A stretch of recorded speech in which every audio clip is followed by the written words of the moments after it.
안녕하세요.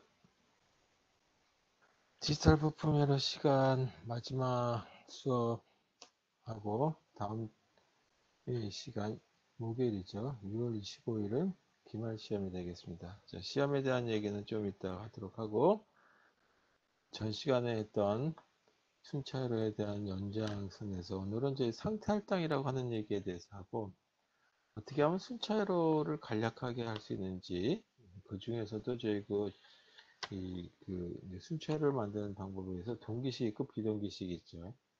비동기식은 좀 복잡하기 때문에 우리 이번 그 학사 과정에서는 빼고 대학원 과정에서 아니면 좀 더 제일 위 단계에서 하도록 하고요. 2학년 과정에서는 빼도록 하겠습니다.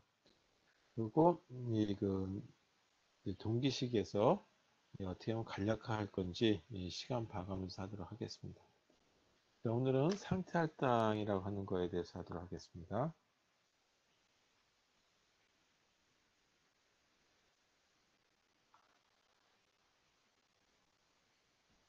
잘 보이죠? 상태 할당. 이 말 그대로 할당이라고 하는 거기 때문에 이 상태라고 하는 건 스테이트고 여기다 할당한다는 거는 뭐를 할당하냐 하면 이진수로서 할당한다. 그래서 상태가 여러 개가 있겠죠. 우리가 이 카운터다라고 한다면 0이라고 하는 상태에서 1이라고 하는 상태, 또 1이라는 상태에서 2라고 하는 상태 이렇게 그 입력값에 따라서 이 값이 바뀌는 걸 한번 해봤어요. 자, 그런 상태들에 대해서 이 이진수로 우리가 A라고 하는 이름으로 이제 상태를 줄 수도 있고 B라고 하는 이름을 줄 수도 있고 홍길동 이런 식의 이름을 줄 수도 있죠. 그런 상태에 해당되는 걸 갖다가 우리는 이진수로만 다뤄야 되기 때문에 이 비트 자리를 두는데 어떻게 하느냐에 따라서 회로가 이 복잡해지기도 하고 아니면 좀 간략화돼서 좀 간단해질 수도 있고 간략화라기보다는 상대적으로 좀 간단해진다. 그래서 그게 최적화라는 얘기는 아니에요. 자, 그래서 이게 최적화의 어떤 한 가지 방법이긴 한데 가장 큰 문제는 어떻게 상태를 할당하는 것이 가장 효과적이냐라고 하는 거에 찾는 데서는 이 완벽한 알고리즘 제 시간에 빠른 시간 안에 찾을 수 있는 다시 말해서 그걸 갖다 우리는 폴리노미얼 타임이라고 얘기하는데 그걸 찾는 알고리즘이 현재로서는 없어요. 그래서 이 경험의 어떤 바탕으로 뜨게 된다. 그러다 보니까 아직까지 연구 대상이다라고 하는 걸로 보시면 되겠어요. 자, 예를 들어서 한번 보도록 하죠. 그러니까 상태를 A라고 하는 상태와 B라고 하는 상태, C, D에서 4개의 상태가 있다라고 가정하고 A에서는 입력이 0이 들어갔을 때 출력이 0이 나오는 이런 동작을 한다라고 가정 한번 해보죠. 또 A에서 입력이 1이 들어가게 되면 출력이 1이 나온다라고 하는 걸로 가정해 보도록 하겠습니다. 그래서 D로 가요. 1이 들어오면. 그 다음에 B라고 하는 데서는 입력이 0인 경우는 출력이 0이 나오면서 A라고 하는 상태로 가고, 그 다음에 입력이 1이라고 하는 게 나오면 출력이 0이 나오면서 C라고 하는 상태로 간다. C의 상태에서는 입력이 1이면 출력이 0이 되면서 B라고 하는 상태로 가고, 만약에 입력이 0이다라고 하면 자기 상태로 그냥 간다. D에서는 입력이 0이면 C로 가요. 그리고 출력이 0이 나오고 1이 입력이 들어오면 이렇게 다시 A라고 하는 상태로 간다. 자, 이와 같은 경우를 갖다가 우리가 지금 때 그림을 표로 이게 이 상태도라고 얘기하죠. 이걸. 이 상태도를 상태표로 그리는 방법으로는 현 상태라고 하는 거에서 예를 들어서 A라고 하는 거에서 입력을 갖다가 X라고 하고 그 다음에 출력을 쓰기 전에 먼저 이 다음 상태를 쓰는 걸로 바꾸겠습니다. 다음 상태, 그 다음에 출력. 자, 이렇게 표현할 수 있겠죠. 그래서 다음 상태를 현재 상태니까 이거 이름을 A라고 쓰게 되면 A라고 하는 걸로 혼동할 수 있으니까 그냥 이제 그 상태 이름을 안 쓰도록 하겠습니다. 자, 이렇게 됐고, 입력이 X라고 하는 것도 지우도록 하겠습니다. 자, 이렇게 됐다고 가정하고, 자, 현재 상태가 A라고 하는 데서 입력이 0인 경우에 다음 상태가 뭐가 되냐면 이렇게 돌아오죠. A. 그리고 출력이 뭐가 나오냐면 0. 이렇게 해서 이 첫 번째 경우 케이스에 대해서 이렇게 쓸 수 있었죠. 또 A에서 입력이 1인 경우에 입력이 1인 경우는 D라고 하는 걸로 가죠. 그 다음 상태가 D가 되고 출력이 1이 나온다. 그 다음에 B에서 하나만 더 볼게요. B에서 입력이 0이면 다음 상태가 A가 되고 출력이 0이 나온다. 이렇게. 현 상태가 B에서 입력이 1이면 다음 상태가 C로 가고 그리고 출력이 0이 나온다. 이렇게 저희가 쓸 수 있는 방법이 있는데 이렇게 하게 되면 이렇게 세로로 길이가 늘어나죠. 그래서 이 길이 늘어나는 걸 좀 줄여서 뭐 똑같은 거예요. 제가 좀 바꿔서 이제 표현하려고 그래요. 이런 모습 말고 똑같은 편인데 이거를 그 입력 0, 1 이렇게 0, 1 이렇게 나온 걸 갖다가 이 가로를 한번 나타내 보는 걸로 해서 써볼게요. 뭐 그게 그거긴 한데 이렇게 하게 되면 길어져서 공간을 많이 차지할 수 있다 하죠. 그래서 이렇게 바꿔보도록 하겠습니다. 지금 했던 방식대로 설계를 그 표를 나타냈었고, 자 그러면 현 상태가 있고, 그 다음에 이 다음 상태가 있고, 그 다음 상태가 있고, 그 다음에 출력이 있죠. 자, 이렇게 돼 있다. 근데 현 상태에 해당되는 거가 지금 x가 입력이 0일 때와 이 x라고 한번 해보자. 그 1대로 둘로 나눠져 있죠. 그 다음에 이 출력이 이 x가 0일 때와 x가 1일 때로 출력이 구분이 되죠. 이런 모습에서 이 표를 하나 완성해 본다면 현 상태가 A일 경우와 B일 경우와 C, D 네 개의 상태가 이렇게 있을 수 있죠. 네 개의 상태가 있을 수 있다. 그때 입력에서 이 그 다음 상태가 어떻게 되냐 보면 현재 A 요 상태라고 한번 보죠. 이때 A가 0이면 다시 자기 자신으로 가죠. 따라서 A가 0일 때는 자기 자신으로 간다. 그 다음에 A가 A에서 1이 나오면 어느 가냐면 D로 가죠. 그래서 이건 D라고 하는 걸로 쓰자. 이렇게. 그 다음에 또 하나가 A가 0인 입력이 들어왔을 때 0이라고 하는 출력이 나갔죠. 이렇게 써보자 이거죠. 그 다음에 이 초록색 부분에 보게 되면 A 상태에서 입력이 1이면 출력이 1이 나왔죠. 이렇게 한번 써보자. 자, 그래서 요 그 상태도에 해당되는 거를 아래쪽에 있는 것처럼 그림을 그려서 표현하게 되면 이렇게 표현된다. 그러니까 이 B에서는 다시 A로 가죠. B에서는 A로 가지 입력이 0일 때 A로 간다. 그 다음에 C에서는 입력이 0일 때 어디로 가냐면 자기 자신으로 가죠. 그 다음에 D에서는 입력이 0일 때 자기 자신으로 간다. B에서 이 출력에 대한 걸 한번 써보죠. B에서 입력 0일 때 출력값이 0이 나오죠. 그 다음에 이 C에서 입력값이 0이 나올 때 자기 수하면서 출력값이 0이 나왔어요. 그리고 D에서는 입력이 0일 때 출력이 0이 나면서 C로 갔죠. 자, 이렇게 해서 이 노란색으로 다 채워봤습니다. X가 0일 때, 입력이 0일 때. 1일 경우 보면 A가 1일 경우에 이 A 상태에서 입력이 1이면 출력이 1이 나왔고, 그 다음에 A에서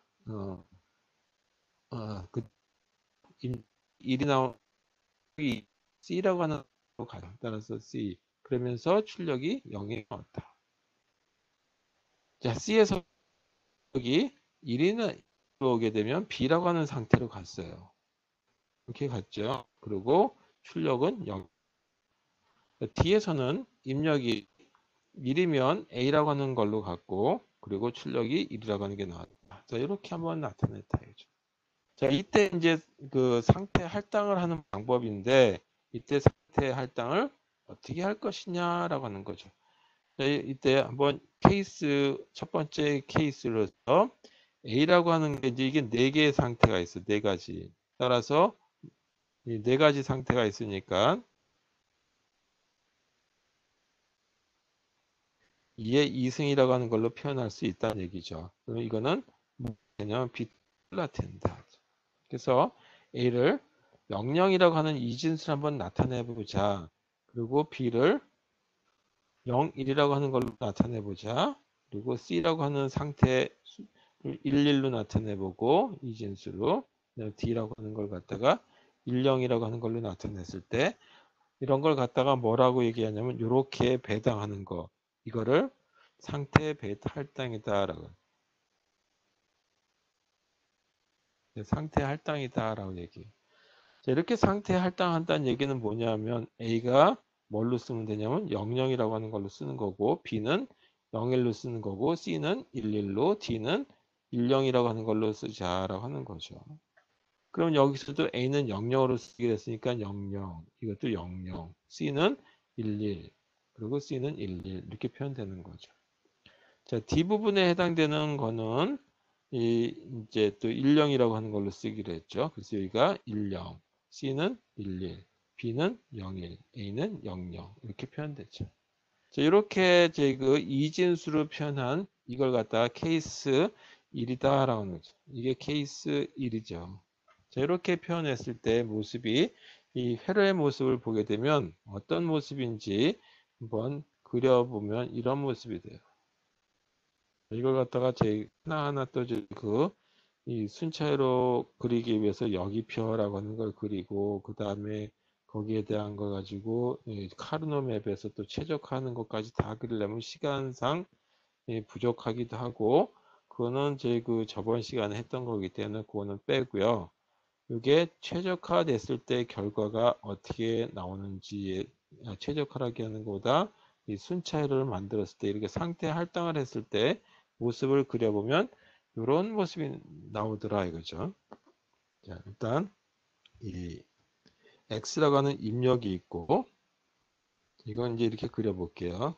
그리고 여기가 낫 게이트가 있고 또 이렇게 돼서 이쪽에 낫 게이트가 있어요. 여기서 하나가 1로 연결되고 또 하나는 이렇게 연결되도록 되죠. 자, 이거에 대해서는 저희 일단 그림을 따라서 그려보도록 하겠습니다. 여기가 이 플립플롭이 하나 있고 상태를 나타내기 위해서 두 개의 플립플롭이 있다는 얘기죠. 여기에 네 개의 상태. 그러면 이거는 두 배 표현되고 이 얘기는 뭐냐면 두 개의 플립플롭이 필요하다. 라는 뜻이 되는 거죠. 그래서 플립플롭이 하나 있다. 이죠. 그리고 이 플립플롭에 해당되는 그 출력값에 따라서 모든 그 새로운 어떤 입력값으로 들어가게 되죠. 그래서 이렇게 된 입력값하고 일로 이 출력값이 연결이 된다. 자, 그 다음에 또 뭐가 있냐면 이 뒤에 이 그 두 번째 비트에 해당되는 걸 찾기 위해서 AND 게이트가 이렇게 두 개가 들어가요. 이게 하나는 이 X 값이 여기 이렇게 들어가고 일로 들어간다고 가정 한번 해보죠. 그리고 이 부분이 이렇게 낫을 통해서 들어가고 이 부분이 입력으로 들어갑니다. 자, 여기에 5하기 T가 이렇게 들어가고 이 부분에 다시 이 플립플롭 이렇게 들어가고 그 플립플롭에 나온 출력이 여기에 AND 게이트를 통해서 또 이렇게 만들어져요. 낫 게이트를 통해서 만들어지고 여기가 출력이 Z가 나온다. 자, 여기 입력 하나는 X가 이렇게 들어가게 생겼어요. 그리고 이 플립플롭에 나오는 입력이 어디로 들어가냐면 일로 들어가요. 여기 조금 회로가 지금 그리는 게 중요한 것이 아니라 이런 모습이 나오더라 이거죠. 그래서 이 부분에 해당되는 걸 Y1이라고 얘기하고 이쪽을 갖다가 스몰 y1이다 라고 얘기하죠. 그죠?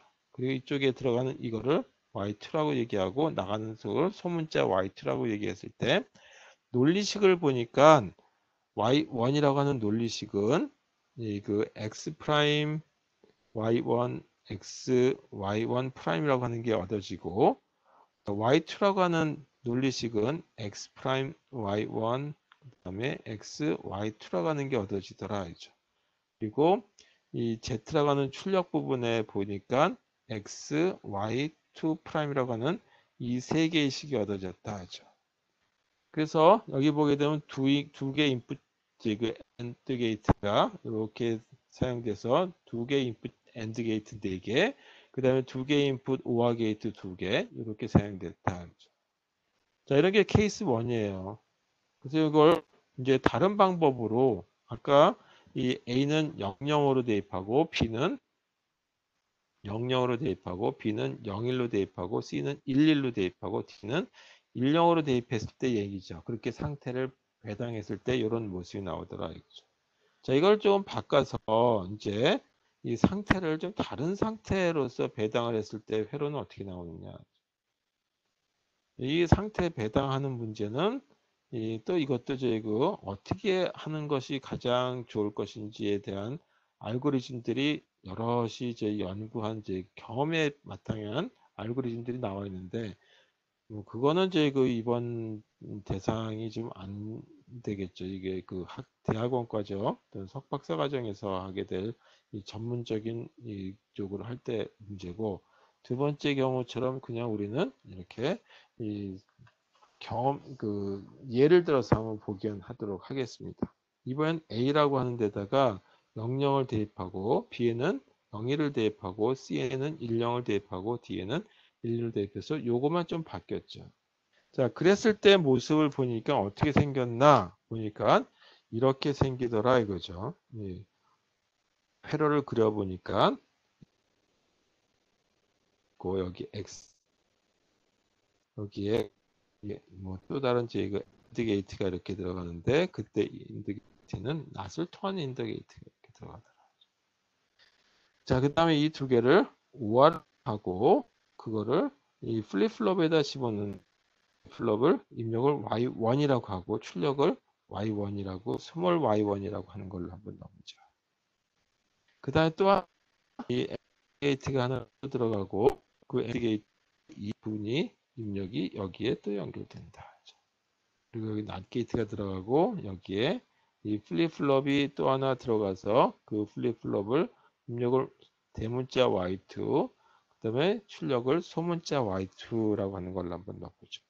자, 그 다음에 여기 보니까 복잡하게 생긴 AND 게이트가 입력 3개짜리가 이렇게 들어가고 여기도 입력 3개짜리가 이렇게 들어가요. 그리고 OR 게이트가 이렇게 들어간다.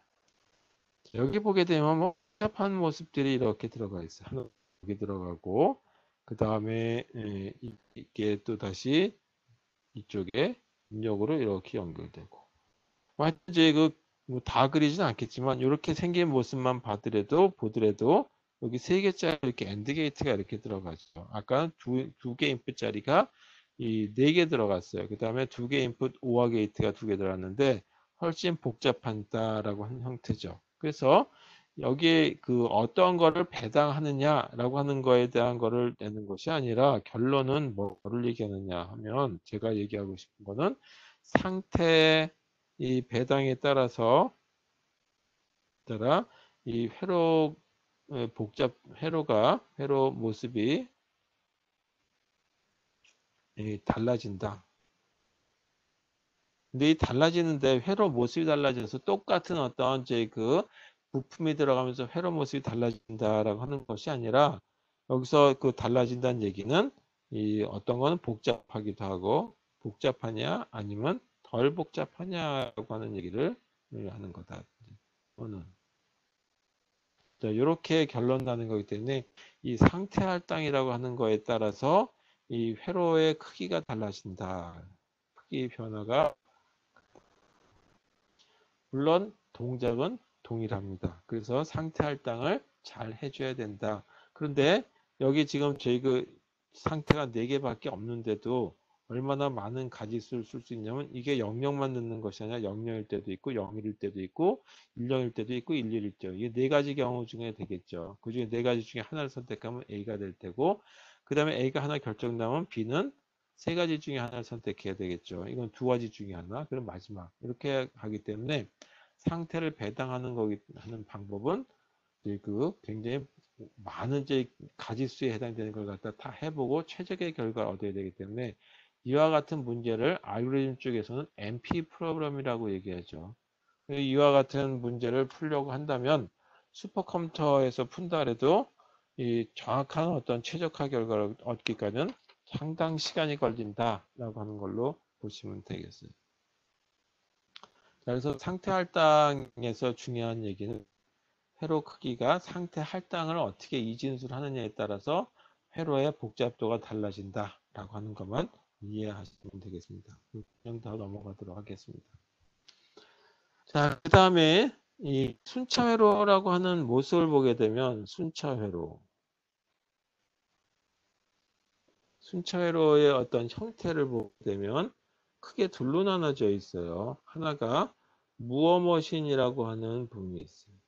라고 하는 게 있고 또 하나가 밀리머신이다. 이렇게 둘로 나눠져 있다. 무어머신하고 밀리머신하고는 이거는 이렇게 교환이 되고 이건 이렇게 저기 교환이 되기 때문에 서로 무어머신이든 밀리머신이든 동일한 동작을 한다라고 보시면 되겠어요. 그런데 우리가 지금까지 했던 거는 밀리머신에 해당되는 모습이고 무어머신에 해당되는 모습은 조금 했던 거하고 다른데 결국은 이 서로 간에 호환성이 있기 때문에 어떤 걸로 해도 상관이 없겠다. 자, 근데 얘만 무어머신이 어떤 건지 이 밀리머신이 어떤 건지에 대한 모습만 가지고 이런 걸 나타낼 때 뭘 가지고 나타낼 수 있냐면 이제 상태도 가지고 나타내도록 하다. 알겠죠? 이게 얘예요. 상태에 해당되는 걸 Q0, Q1, Q2 이렇게 상태에 해당되는 걸 나타냈다고 가정하고 여기서 이 출력값을 나타낼 때는 무엇인데 가면서 저희 나타냈었죠. 근데 이 부분에 이렇게 상태 위에서 나타나는 이런 값들 이걸 갖다 뭐라고 하냐면 다시 이걸 색깔을 좀 빨리 넣겠습니다. 이게 다 뭐냐면 여기 이 출력값이다. 그랬죠. 그리고 현재 상태에서 이렇게 전환해 줄 때 여기에 이 화살표 안에 들어가는 거 이런 걸 갖다 뭐냐면 입력값이다라고. 그래서 아까 나타낼 땐 입력과 출력이 슬래시하고 나타냈었는데 이제는 이 화살표 있는 그 상태와 상태 사이에 나오는 화살표로 표시되는 부분은 입력이고 상태 위에다가 표시하는 거는 출력값이다라고 보시면 되겠어요. 그래서 만약에 이렇게 됐으면 화살표 위에 쓰니까 이 부분에 쓰는 건 입력이다라고 그러죠. 이렇게 쓰는 거 화살표 위에 쓰니까 입력이다. 화살표 관련된 거니까 입력이다. 자, 이렇게 또 Q1에서 Q2로 가는 이 상태 전환에서의 그 값은 입력값. 요거 입력값 이렇게 되는 거죠. 그다음에 이렇게 되는 거 입력값. 이렇게 표현할 수 있는 걸 갖다가 뭐라고 얘기하냐면 이 출력값들이 이 위에 이렇게 쓰여져 있는 거 이런 걸 무어머신이라고 얘기하죠. 동그라미 위에 있으니까 무어머신이다라고 그렇게 보셔도 되겠어요. 자, 밀리머신이라고 하는 거는 우리가 지금까지 봤던 거죠. 이거에 어떻게 교환이 되느냐라고 하는 거에 대한 거는 우리 이번에 해당되는 거 학기에서는 안 하겠습니다. 이걸 갖다가 P1, P0, P1이라고 한번 가정해보자. 그러면 아까 어떻게 냈었냐면 이게 동그라미로 표현된 이 부분들은 다 상태에 해당되는 거고 이때 이렇게 화살표로 진행되면서 입력과 출력에 해당되는 걸 나타냈죠. 이게 입력이고 출력에 해당되는 부분, 입력은 초록색으로 썼네요. 출력에 해당되는 부분 이렇게 여기다 뭐 n이다라고 하는 걸로 한번 써보자. 그랬을 때 이 부분은 입력, 그다음에 이거는 출력에 해당되는 거였죠.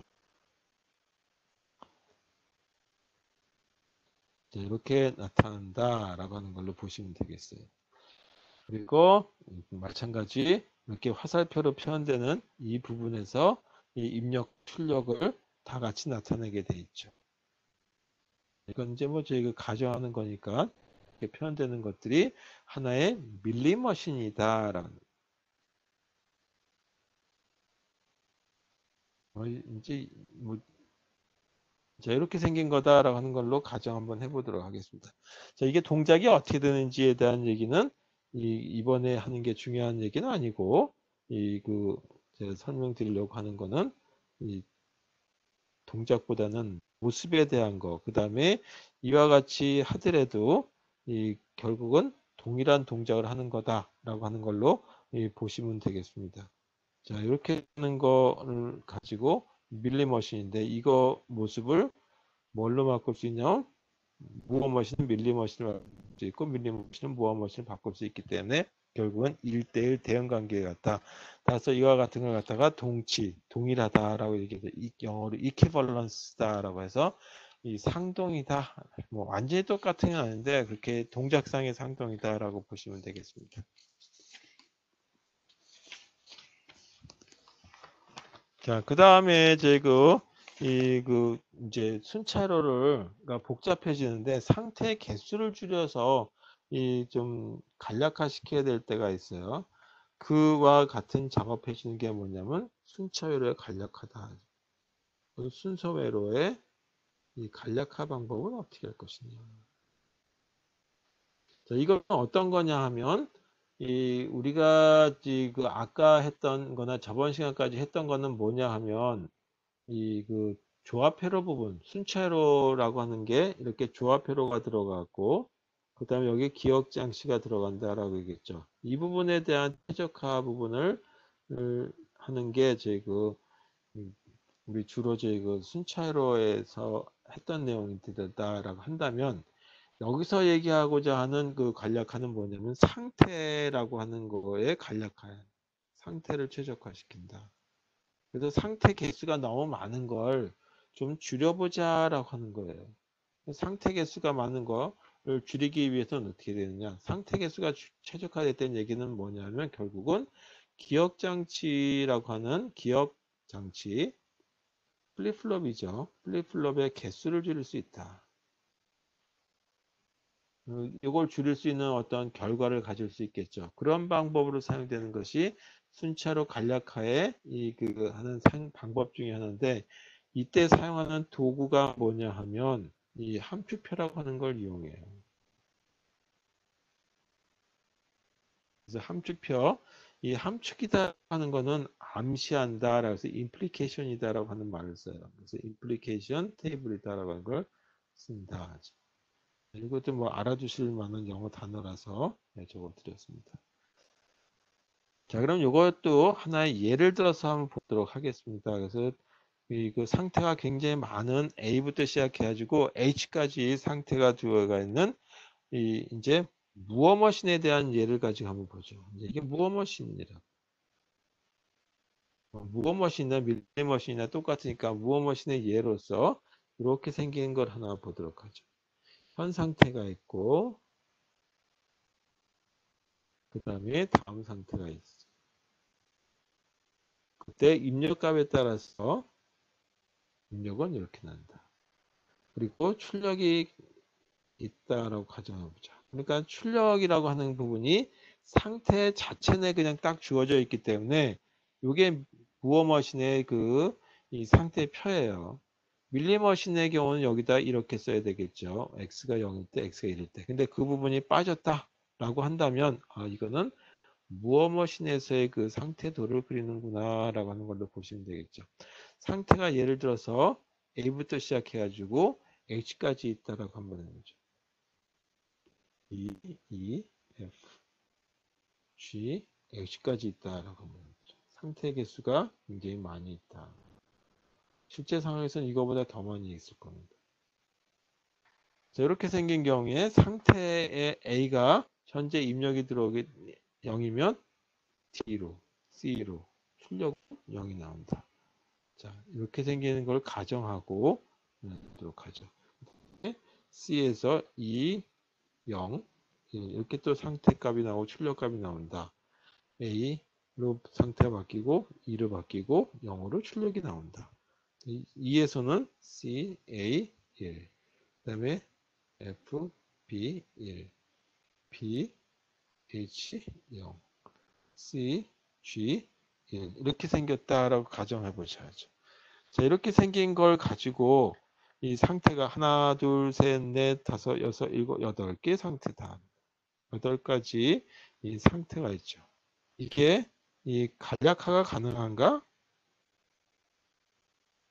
를 하기 위해서는 뭐를 이용하냐면 함축표를 이용하자 하죠. 함축표. 자, 함축표가 어떻게 생겼는지에 대한 걸 한번 보도록 하겠습니다. 자, 여기다 이제 이걸 아래 걸 봐야 되니까 요 위에 걸 지우고 함축표에 대한 걸 보도록 하죠. 자, 함축표는 어떻게 만드냐 하면 A하고 B하고의 관계를 한번 보고 그 다음에 A하고 C의 관계를 보고 A하고 D의 관계 이런 식으로 만드는 거예요. 그러니까 표를 보게 되면 이런 모습을 그리면 되겠다. 함축표.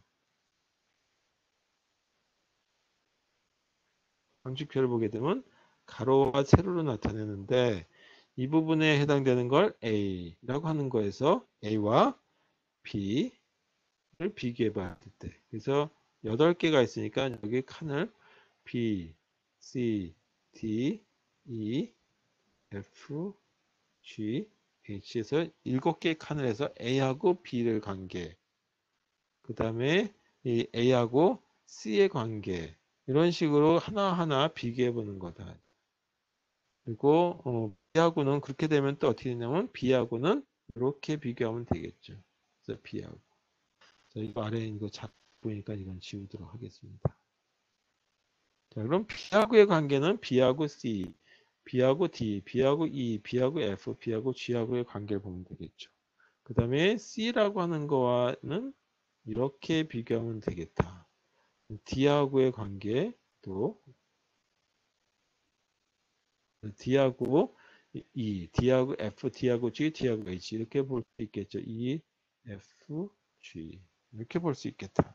자, 그럼 여기서 쓰면서 이제 관계를 보는 거예요. A하고 이 B하고의 관계가 어떻게 되느냐? 그럼 A하고 B의 관계를 이렇게 보는 거죠. 그러면 먼저 출력이 동일하죠. 출력이 동일하니까 문제가 없고 그때 같은 A하고 B가 같은 이제 이 상태라고 하는 걸로 본다면 D하고 F도 같은 상태여야 되겠다라고 하는 거죠. D하고 F도. 이게 좀 글씨가 작게 써야 되는데 D하고 F도 하나의 관계가 같은 거로 돼야 되겠죠. 그 다음에 입력이 1일 때 C하고 H도 같은 관계가 돼야 되겠죠. C하고 H도 같은 관계가 돼야 되겠다.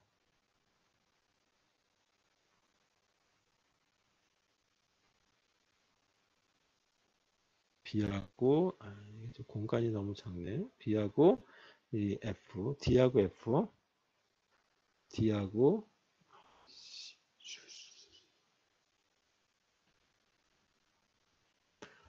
F가 동일하면 같은 거. 그 다음에 C하고 H도 같은 거라면 문제가 없겠다.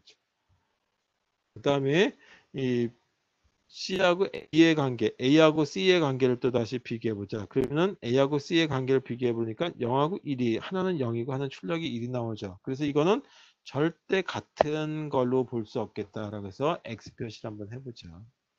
그다음 A하고 D의 관계를 보니까 같은 출력이 나오죠. 그러면 A하고 D하고 같은 관계가 될 수 있겠네라고 하는 거죠. 그러면 그 A하고 D 그러니까 여기 이미 A하고 D가 들어가 있죠. 그러면 A하고 D에 A하고 D니까 반복할 필요 없으니까 지워버리고 그 다음에 C하고 E가 같은 관계면 A하고 D도 같은 거라고 볼 수 있다. 그래서 C하고 E 이렇게 되죠. 자, A하고 E반은 E를 비교해서 출력이 서로 다르죠. 아, 이거 안 되겠구나. 그 다음에 A하고 F에 대한 관계를 보니까 D하고 E가 출력이 또 다르네요. 따라서 이것도 안 되겠다. 그 다음 A하고 G의 관계를 보자. A하고 G 보니까 출력이 똑같고 B하고 D가 똑같고 C하고 H가 똑같다면 B하고 G도 같은 걸로 볼 수 있겠다. 그래서 B하고 D가 같은 하나의 그 상태로 묶을 수 있고 그 다음에 C하고 H를 하나의 같은 상태로 묶을 수 있다면 문제가 없겠다. 그렇죠. 마지막 A하고 H를 보니까 출력이 1이고 이건 0이죠. 따라서 이거는 묶을 수 없다. 자, B하고 C의 관계를 보니까 B하고 C의 출력이 이 하나는 0이고 하나는 1이죠. 따라서 이건 안 된다. 그 다음에 이 B하고 D의 관계를 보자. B하고 D의 관계니까 0,0이가 동일하고 여기서는 이 A하고 F가 동일하다면 되겠다 하죠. 그래서 여기도 A하고 F가 동일한 거고 그 다음에 E하고 H가 동일하다면 되겠다. E하고 H가 동일하다면 결국은 이 B하고 D도 같은 걸로 볼 수 있겠다. 그 다음에 B하고 E를 보죠. B하고 E를 보니까 출력이 다르죠. 따라서 B하고 E에 해당되는 거 안 되겠다. 그 다음에 B하고 F에 해당되는 것도 보니까 출력이 다르죠. 그럼 안 돼. B하고 G의 관계를 보면 B하고 G는 출력이 동일하고 그 다음에 이 나머지 부분이 동일하면 되겠죠. 그래서 B하고 F 관계가 같으면 되겠다. 그다음에 또 하나가 H 하나로 나오죠. 그러니까 H 하나밖에 없으니까 그건 뭐 쓸 이유가 없어요. 그래서 이건 빼버리고. 그 다음에 B하고 H 관계를 보니까 하나는 출력이 0, 하나는 1이니까 안 되겠다. 이렇게 되죠. 자, C를 기준으로 C하고 D를 한번 비교해 보죠. 달라요, 출력이.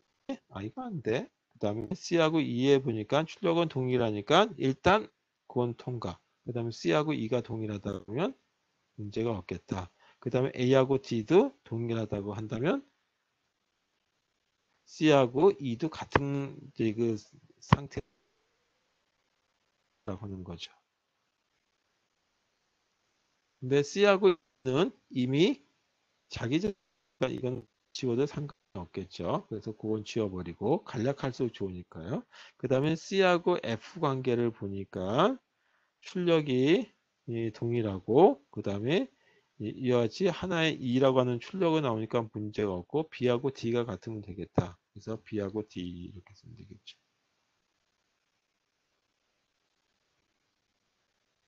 C하고 F, C하고 F. 여기 뭐라고 썼네. 이게 F라고 하는 걸로 돼 있었네. 네, 조금 혼동해서. 이게 F입니다. 자, F니까 여기다 쓸 수 있는 거는 뭐냐면 B하고 D 되지만 C하고 E하고 F가 되겠죠. 자, 그 다음에 C하고 G를 봅시다. C하고 G를 보니까 여긴 출력이 0, 여긴 출력이 1. 따라서 안 되겠다. 그다음에 C하고 G를 보면 C하고 H를 보니까 출력이 동일하고 C하고 E가 같으면 일단 이 C하고 H도 동일한 거로 볼 수도 있겠고 그 다음에 A하고 G가 C하고죠. C하고 그 H니까 D하고 G죠. 자, 이렇게 됐죠. D를 기준으로 보면 D하고 E를 비교해 봐야 되겠죠. 이게 출력이 달라요. 아, 이거는 곤란하다. D하고 F를 보니까 출력이 또 다르죠. 그 다음에 D하고 G를 보니까 출력이 동일하죠. 그러면은 B하고 C가 동일하던 하고 그 다음에 A 이거 A죠 A. 진짜 자꾸 여기 A죠.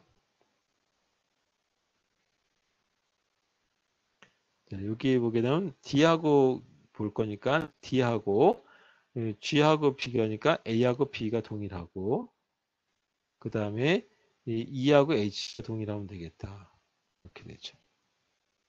마지막 D하고 H를 보게 되면 D하고 H가 출력이 D는 0, 그 다음에 출력이 1이니까 아 이거는 같을 수가 없겠구나.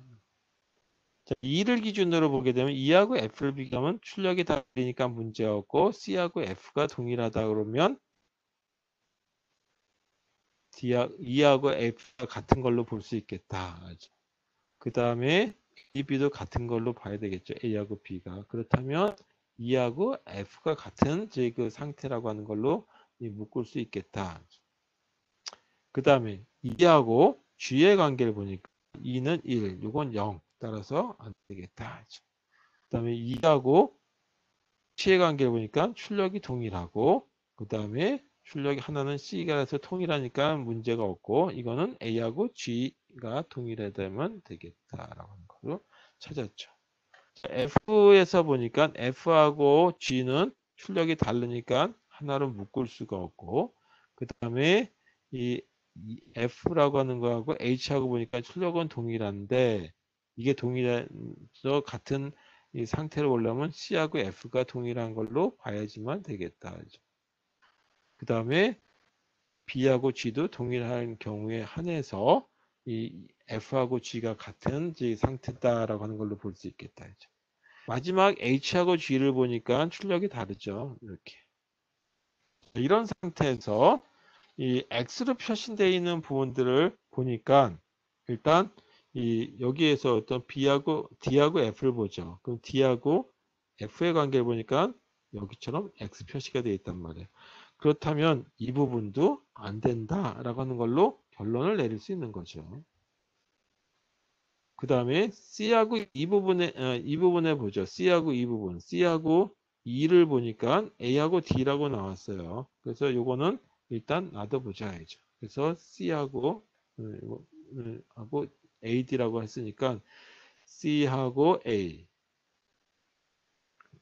A하고 D의 관계를 보니까 이번에 뭐를 보냐면 C하고 E의 관계를 봐야 되고 C하고 E의 관계를 보니까 A하고 D가 나오죠. 결국 이 서로 간에 이 왔다 갔다 하는 관계를 볼 수 있다는 거죠. 그래서 이걸 일단 넘어가죠. 그 다음 이 부분에 보죠. B하고 D 관계가 B하고 D 관계는 일단 놔두고 H에 보니까 C하고 H 부분에 보니까 여기 이렇게 나왔어요. 그래서 여기서도 이 A하고 G 관계에서 A하고 G 관계를 보니까 A에서 B는 B하고 D를 봐야 되고 이 B에서 D를 보게 되면 A하고 F를 보게 되고 A하고 F는 E하고 H를 보는 거죠. 뭐 이런 식으로 일단 넘어가죠. 그다음에 요건 일단 보류. 자, 일로 와서 A하고 F를 한번 볼게요. A하고 F를 보니까 이거 제 별 X 표시로 되어 있죠. 이거 안 된다 그랬죠. 그러면 아까 B하고 D의 관계도 이거 안 되니까 이것도 안 된다는 걸로 결론이 내는 거죠.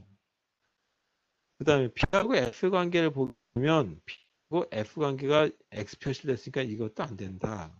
자, 이런 식으로. 그 다음 A하고 D의 관계에 대한 걸 보니까 A하고 D의 관계는 일단 요거 됐고, 아까 여기 만들었으니까 이건 넘어가도록 하겠습니다. E하고 F 관계를 보면 E하고 F의 관계, 여기 아직 보류. 그 다음에 B하고 D의 관계를 보니까 B하고 D의 관계 별 X 표시로 되어 있죠. 그럼 이거 안 된다는 얘기죠. C하고 E의 관계를 또 보면 C하고 E의 A하고 D 이렇게 나왔고, 그 다음에 D하고 G에 보면은 D하고 G에 아직까지 안 나왔으니까 일단 보류 상태로 넘어갑시다. 일단 A하고 B 안 된다고 그랬죠. 이렇게. A하고 B가 있는 부분들 찾아가지고 또 지우면 되는 거예요. E하고 H가 있는 부분들 지우는 거죠. 그 다음에 이 부분에 해당되는 것도 한번 봅시다. C하고 F. C하고 F를 보니까 C하고 F분이 X 표시로 되어 있죠. 안 된다. A하고 G 관계도 보니까 A하고 G의 관계도 X 표시로 되니까 안 된다. F에서 보니까 CF가 나오는데 CF도 이렇게 X 표시로 되니까 이것도 안 된다 이거죠. 그래서 남아있는 부분들을 보게 되면 어떤 부분이 나와 있냐면 요거, 그 다음에 이거 이렇게 나와 있죠. 그 다음에 D하고 G를 보게 되면 다시 한번 보게 되면 D하고 G에 이렇게 X 표시로 되어 있으니까 이것도 안 된다. 결국은 이렇게 두 개에 해당되는 항목만 남고 나머지 부분들은 다 지워졌다. 따라서 결론적으로 어떻게 얘기할 수 있냐면 A하고 D가 같은 게 되려면 A하고 D가 같은 관계가 된다라고 하는 얘기는 뭐냐면 C하고 E가 같은 관계가 된다는 얘기죠. 그래서 이, 이 A 또는 B, C하고 E가 같은 관계가 된다는 얘기, C하고 E가 같은 관계가 된다는 얘기죠. 그 다음에 C하고 E가 같은 관계가 된다는 얘기는 그 C하고 F 중에 하나만 골라내면 된다는 얘기예요. 그래서 이걸 합쳐가지고 이렇게 만들면 되겠다. 아까 이 8개에 해당되는 상태가 있었죠. A부터 시작해가지고 H까지 돼 있었는데 이 두 개의 상태들은 하나로 묶자 했죠. 이제 이건 지우고 8개의 상태가 있던 거가 상태를 묶어서 이 무어머신의 모습에 이렇게 그려보면 되겠다는 얘기죠. 현 상태에 해당되는 부분이 이렇게 있고 그 다음에 다음 상태가 있는데 다음 상태가 입력값 x가 0일 때와 있는 걸로 구분이 됐고, 그 다음에 출력은 상태에 따라서 이렇게 나타나는 걸로 썼죠. 자, A하고 D가 하나의 제곱 묶음으로 봤기 때문에 여기 그냥 이렇게 한번 써볼게요. 하나의 제곱 묶음으로. 그 다음에 B는 하나의 별도로 떨어져 있었고, 그 다음에 C하고 E하고는 하나의 묶음으로 볼 수 있으니까 이렇게 볼 수 있겠다. 그 다음에 A, B, C, D, E, 그 다음에 F라고 하는 상태가 나올 테고, G라고 하는 상태가 있고, 마지막 H라고 하는 상태, 이렇게 해서 상태가 몇 개냐면 하나, 둘, 셋, 넷, 다섯, 여섯 개의 상태로 줄었죠. 여섯 가지. 이 상태 수가 8개에서 8개의 상태로 줄었어요. 그 다음에 또 어떻게 썼냐면 여기 A가 그 출력 일적인 A가지 상태일 땐 출력이 항상 0이 나오는 걸로 아까 그랬었는데 이제 공간이 없어서 이렇게 이제 그 다음 페이지로 넘어왔을 뿐이에요. A라고 하는 거에서 보게 되면 A라고 하는 거에서 이 그 상태가 여기서 보게 되면 이 입력이 들어오게 되면 그 X가 들어오게 되면 아까 D가 나온다 그랬어요. 이때 D가 나온다 그랬는데 D라고 하는 거하고는 A하고 하나의 묶음으로 나올 수 있죠. 그래서 이때는 이렇게 했습니다. 근데 또 이 A가 이제 그 입력이 들어왔을 때 C가 나왔었어요. 1이 나왔을 때. 그럼 C는 건 이하 보니까 이렇게 표현하자. 하나의 이제 상태를 갖다가 이렇게 묶어가지고 표현할 수 있겠죠. 자, B라고 하는 상태일 적에는 입력이 X가 0이면 F라고 하는 상태로 갔었고 H라고 하는 상태가 나왔다. 그래서 A나 D가 나오면 이렇게 묶으면 나겠죠. 그리고 C라고 하는 상태로 가는 거였다라고 한다면 이와 같이 여기서 E라고 하는 상태로 갔는데 그때 하나의 묶음으로 쓰면 되겠다. 그 다음에 그 C에서 입력 X가 들어오면 D가 나오는데 이 D가 뭐냐면 A하고 같이 들어갔어요. 이렇게. 이런 상태로 묶어줄 수 있다라고 하는 걸로 나머지 다 채우면 되겠어요. 자, 이 부분은 지장이 없고 H라고 하는 데서 입력이 X가 0이 나오게 되면 C라고 하는 걸로 갔었어요. 근데 C가 어디 들어가 있냐면 C하고 E는 같은 상태죠. 그래서 이렇게 C가 들어가 있는 묶음을 가지고 표현한다. 그다음 H 상태에서 입력이 1이면 G라고 하는 상태로 갔다. 그럼 이렇게 표현할 수 있겠죠. 그래서 최종적으로 이렇게 제 6개의 상태에 해당되는 걸로 표를 만들고 요거에 해당되는 게 6개니까 이거를 이 그 상태 할당을 하면 되겠죠. 그래서 상태 할당에서 여기서는 마찬가지 이 3비트로 나타낼 수밖에 없으니까 이 그 플립플롭에 해당되는 걸 3개를 써야 되긴 하겠지만 전체로 회로는 좀 간략하게 되지 않을까라고 생각은 하고 있습니다. 그래서 이렇게 저희 그 상태에 해당되는 개수를 줄이는 방법이 함축표라고 하는 걸 이용해서 할 수 있다라고 하는 걸로 보시면 되겠습니다. 자, 그래서 이번 학기는 여기까지만 하려고 그래요. 그래서 그 뒷부분에 보게 되면 클락 부분도 있고 그런데 그거는 생략하고 이 범위까지 기말 시험 범위를 해가지고 6월 25일 목요일 날 1시 반부터 시험 보는 걸로 하도록 하겠습니다. 자, 그러면 시험에 대해서 얘기 좀 할게요. 자, 시험은 6월 25일이에요. 25일 목요일 그 1시 30분 오후부터 이제 한 2시간 정도 한다면 3시 30분까지 하면 되겠죠. 자, 그 다음에 일단 이제 그 시험 보기 전에 이 모든 분들은 웹X로 이제 입장을 해주세요. 입장해 주시면 좋겠습니다.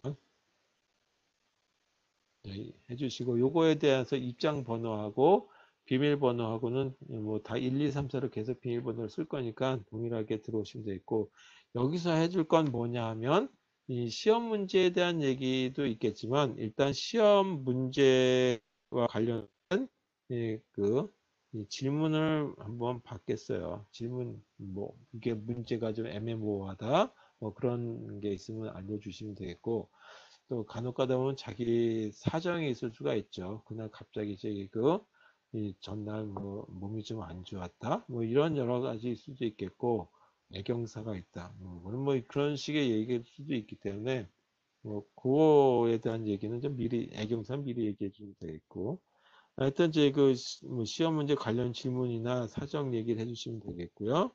그 다음에 이 문제는 이 클래스에다가 넣어놓을게요. 이 클래스에 자료실 좀 될 것 같은데 자료실에 제공 넣어놓 올릴 예정이다. 자, 아직까지는 제가 이렇게 하는 건데 갑자기 또 바뀔 수도 있으니까 이 클래스에 어디 들어갔는지에 대한 거는 이 웹엑스로 이 6월 25일 날 들어오시면 되겠어요.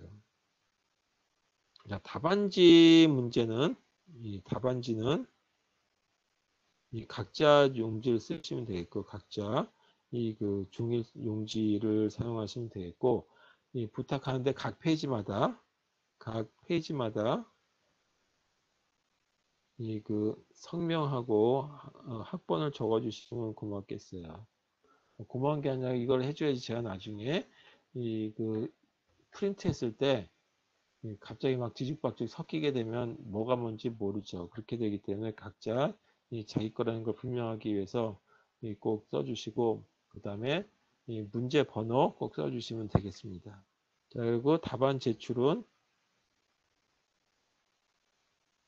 이메일로 해주시면 되겠어요. 이메일인데 학교 OH1이라고 하는 걸로 해서 일로 보내주시면 되겠습니다. OHKWON 이렇게 됐어요. 자, 일로 보내주시면 되겠고 만약에 뭐 이때 문제가 있다면 이 시험 보다가 궁금한 거 있으면 쪽지 보내기로 보내주시면 되겠습니다. 시험 중 질문사항은 이 쪽지 보내기로 보내주시면 되겠어요. 자, 그 다음에 또 하나가 답안 제출할 때 이메일로 보내주는데 스캔한 걸 보내주셔야 되겠죠. 그래서 스캔한 게 사진을 찍어가지고 보내실 뭐 스캐너가 있으신 분은 스캐너로 해주시면 더 좋겠고 스캐너가 없으면 사진을 찍는데 그냥 일반 카메라 사진을 찍게 되면 각도에 따라서 어떤 거는 이 작게 나오고 어떤 크게 나오고 이렇게 좀 이상하게 나올 수도 있죠. 그래서 이때 사용 앱을 삐뚤어진 것 갖다 펴주는 앱들이 있죠. 그래서 예를 든다면 오피스 렌즈라고 하는 앱을 등을 이용하시게 되면 이 화면이 찌그러진 것 갖다 펴줘요. 그래서 이 오피스 렌즈 등에 이 스캔해주는 도구를 이용하셔가지고 화면을 좀 정확하게 직사각 형태로 만들어 주셔가지고 보내주시면 되겠습니다. 자, 그래서 시험에 대한 거는 이렇게 됐고요. 일단 시험범위나 문제에 대해서 얘기 한번 하도록 하겠습니다. 자, 문제는 최적화를 하기 위해서 했었죠. 그래서 여기에 이 카르노맵이다라고 하는 거에 대해서 했었거든요. 그래서 카르노맵에 해당되는 거를 어떻게 최적화할 것인지 이 카르노맵을 이용한 최적화 결과 산출하는 걸 보도록 하겠습니다. 이때는 꼭 뭐 지금 문제는 안 냈지만 돈케어를 포함했을 경우는 어떻게 됐겠느냐 에 대한 이 최적화 논리식에 대한 걸 하나 한번 만들어 보도록 하겠습니다.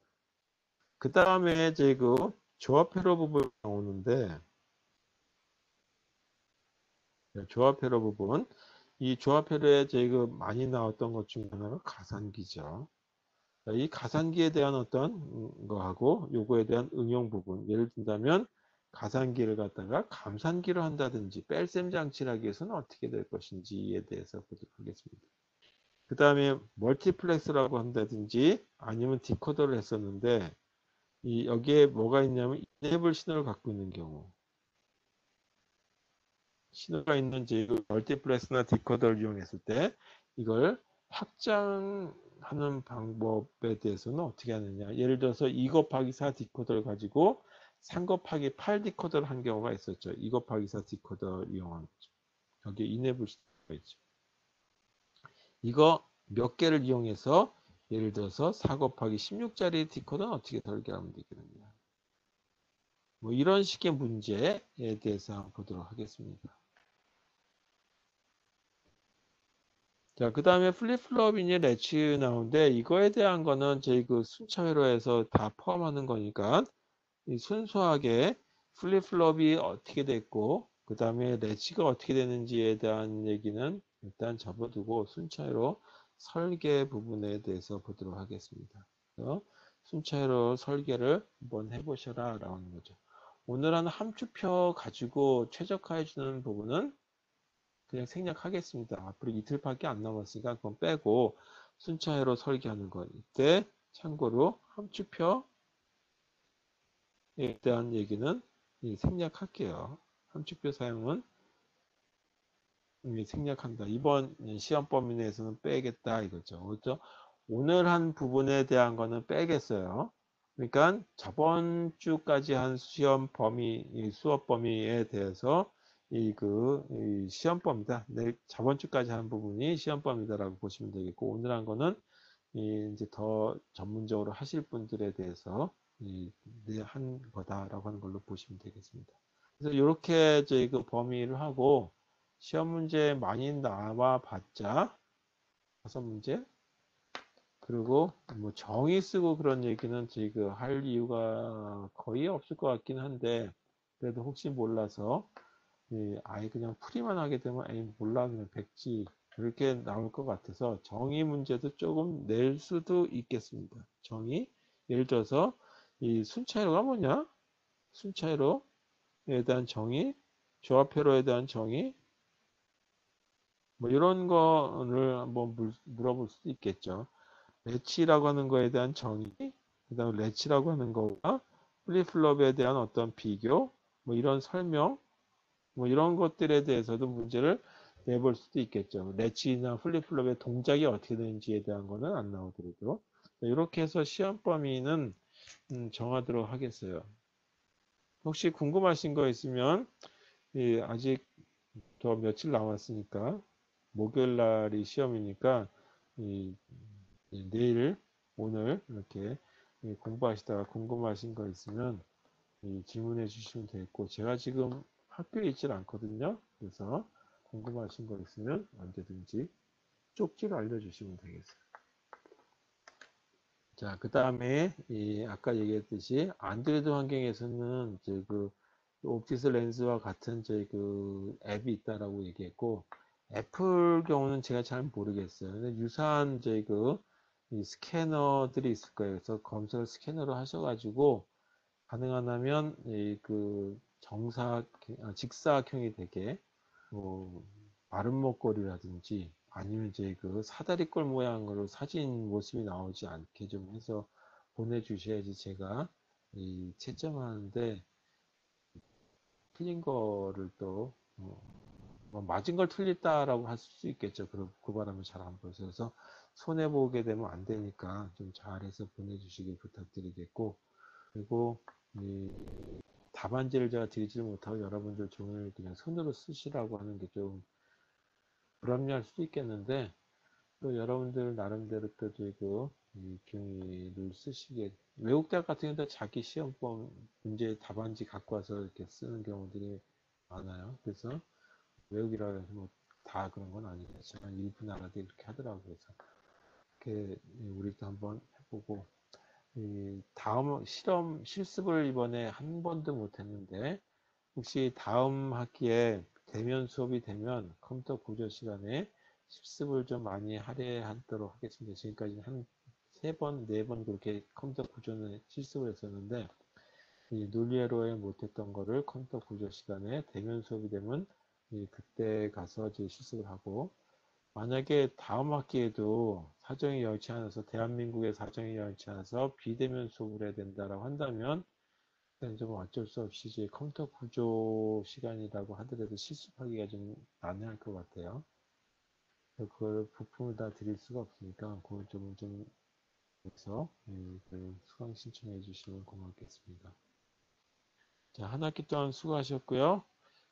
다음 1시 반에 목요일 날 일단 이 웹엑스로 입장하셔가지고 궁금하신 거 단원제 웹엑스 필요 없다라고 들어올 필요 없고 바로 시험 볼래라고 할 수도 있는데 그러면 어디 문제가 있는지만 잘 아시면 그냥 바로 하셔도 되긴 할 거예요. 근데 가능하다면 들어오셔가지고 그 문제에 대한 어떤 설명이라든지 뭐 보시고 그리고 저는 이제 시험 보시는데 계속 제가 이거 컴퓨터 켜줄 필요 없으니까 여러분들 교수들 방해가 될 테니까 퇴장하고 2시간 후에 시험 보시고 이메일로 보내주시면 되겠습니다. 오늘 여기까지 하고 질문 있으세요? 있는 것 같네요.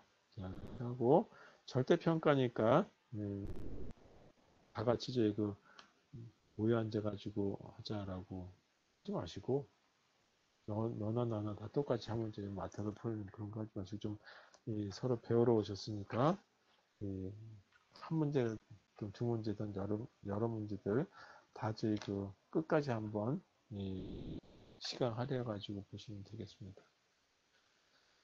자, 오늘 여기까지 하도록 하겠습니다. 수고하셨습니다.